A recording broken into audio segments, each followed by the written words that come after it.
ঘুমিয়ে থাকেন না please, this is not time for slip.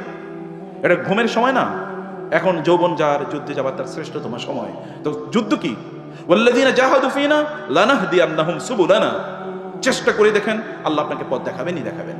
আজকে আমি বলবো যে আপনারা সিদ্ধান্ত নেন যে আপনি কি করতে চান, আপনি কি হতে চান।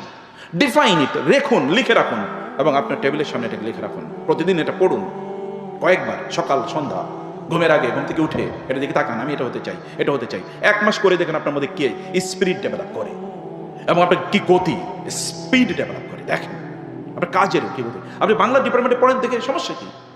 আপনি বাংলার শ্রেষ্ঠতম একজন সাহিত্যিক হন না, সবচেয়ে সুন্দর বাংলা ভাষায় আপনি কথা বলতে পারবেন। You just earn this degree. এখন আমরা তো বাংলা বলতেই পারি না, বাংলা এবং ইংরেজি ঋতু, কিছু বাংলা কিছু ইংরেজি। বাংলাও ভালো না, ইংরেজিও ভালো না, কিছুই ভালো না। So what is your speciality, what is your quality? আপনার নিজের স্পেশালিটি কি, আপনার নিজের কোয়ালিটি কি?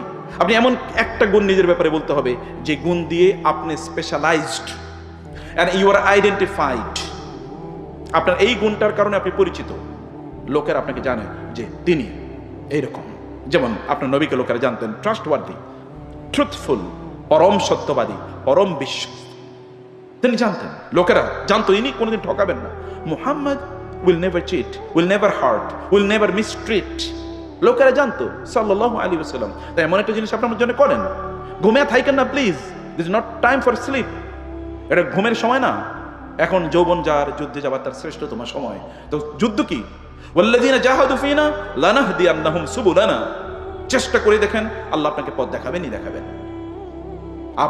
আল্লাহ আপনাকে, আপনি বলেন আপনি বাংলাদেশের 100তম ব্যবসায়ীর মধ্যে একজন হতে চান, তাহলে আপনি এখন স্টার্ট ফ্রম স্ক্র্যাচ, এখন থেকে শুরু করেন। চকলেট দিয়ে শুরু করেন, বাদাম দিয়ে শুরু করেন।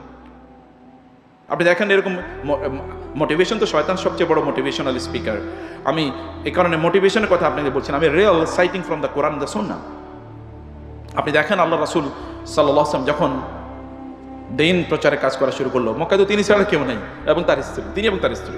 এরপরে তার বন্ধু আবু বকর রাদিয়াল্লাহু তাআলা আনহু, তারপরে তার কাজিন আলী ইবনে আবি তালেব, তারপরে তার কৃতদাস যায়েদ ইবনে হারিসা রাদিয়াল্লাহু তাআলা আনহু। এই কয়েকজন লোকের পর আজকের এই ঢাকা কলেজের অডিটোরিয়ামও কিন্তু আপনাদের মতো যুবকরা ইসলাম এর পক্ষে দাঁড়িয়ে গিয়েছেন। এটা সমগ্র বাংলাদেশ না, সমগ্র পৃথিবীতে এই চিত্র।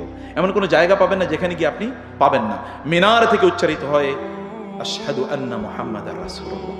নামাজে আমরা বলি আশহাদু আল্লা ইলাহা ইল্লাল্লাহ ওয়া আন্না মুহাম্মাদান আবদুহু ওয়া রাসূলুহু। এমন কোনো মুহূর্ত নয় যখন উচ্চারিত হয় না। যখন তিনি একা শুরু করেছিলেন, এখন থেকে 1500 বছর আগে, 1450 বছর আগে, কে জানতো যে এইরকম একটা ঘটনা গোটা পৃথিবীতে ঘটবে, এমন একটা বিপ্লব গোটা